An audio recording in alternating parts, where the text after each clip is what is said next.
Assalamualaikum warahmatullahi wabarakatuh. Siswa dan siswi yang saya banggakan, kita ketemu lagi di materi sejarah Indonesia bersama saya Julius Remit. Baik anak-anak, kita lanjutkan ke materi yang berjudul Budaya Batu Besar atau Megalitikum. Kalau minggu yang lalu kita sudah membahas tentang batu-batu kecil atau kebudayaan masyarakat Praksara dengan menggunakan batu-batu kecil. Tapi untuk materi yang sekarang kita akan membahas materi batu-batu yang besar yang digunakan oleh masyarakat pada masa Praksara. Sejak awal, masyarakat yang tinggal di Nusantara percaya dengan adanya kekuatan yang lebih tinggi dari mereka. Jadi manusia zaman dulu selain hidup berburu dan mengumpulkan makanan, mereka juga percaya terhadap kekuatan yang lebih tinggi daripada mereka. Makanya mereka mulai melakukan penyembahan atau kalau bahasa sekarang beribadah. Tetapi kepercayaan mereka bukan terhadap agama karena masih belum ada agama, melainkan kepercayaan mereka yaitu animisme dan dinamisme. Saya ulangi, kepercayaan mereka adalah animisme dan dinamisme. Animisme yaitu percaya terhadap roh nenek moyang, sedangkan dinamisme percaya terhadap benda-benda pusaka yang mempunyai kekuatan gaib.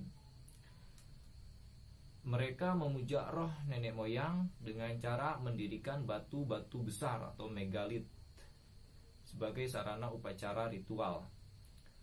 Jadi ketika mereka beribadah kepada roh nenek moyang, mereka membuat media yaitu batu-batu besar. Jadi menyembah roh nenek moyang tapi kepada batu-batu besar yang mereka dirikan. Batu-batu besar itu antara lain yang pertama adalah dolmen, yang kedua menhir, yang ketiga sarkofagus, yang keempat punden berundak, dan yang terakhir adalah arca. Mari kita bahas satu persatu.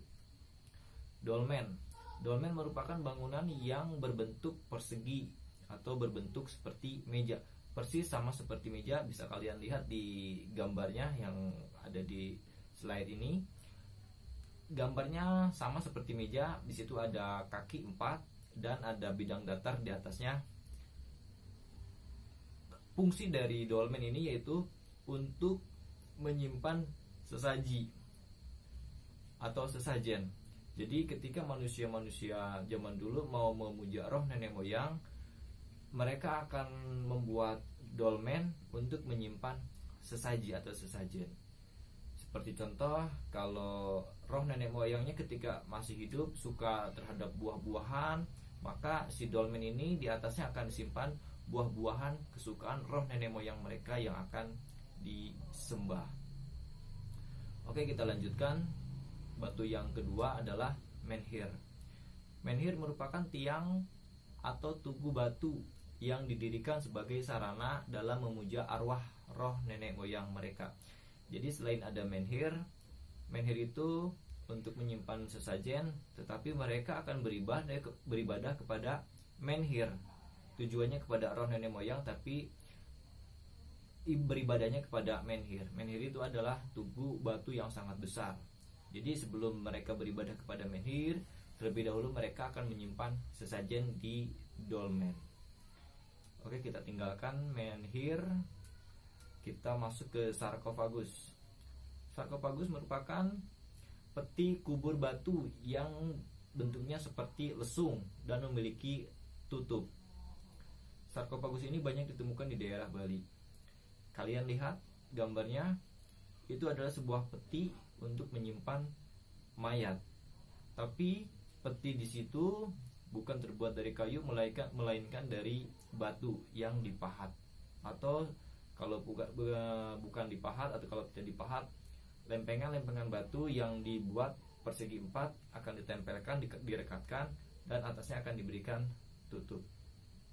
Bisa kalian lihat di gambar tersebut. Oke, kita lanjutkan ke batu besar yang berikutnya, yaitu punden berundak. Punden berundak merupakan bangunan dari batu yang disusun secara bertingkat.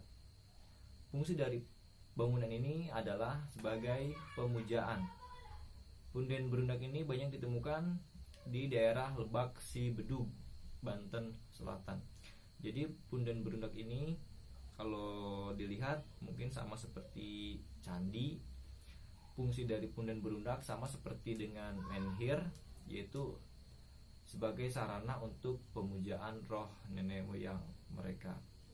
Dan yang terakhir adalah arca. Arca merupakan patung yang dibuat dengan menyerupai bentuk manusia serta binatang. Jadi arca ini adalah patung yang dipahat dari batu, dan batu tersebut sebagai sarana untuk beribadah. Kalau zaman dulu mungkin beribadahnya kepada menhir, lalu kepada punden berundak. Makin maju perkembangan atau peradaban manusia purba, maka yang disembah bukan lagi menhir atau punden berundak, melainkan arca atau patung yang terbuat dari batu. Baik anak-anak, materi untuk minggu sekarang saya akhiri. Terima kasih sudah menonton video ini. Jangan lupa untuk menulis hadir sebagai tanda kehadiran kalian atau sebagai tanda absensi kalian. Selamat belajar, tetap jaga kesehatan. Terima kasih. Assalamualaikum warahmatullahi wabarakatuh.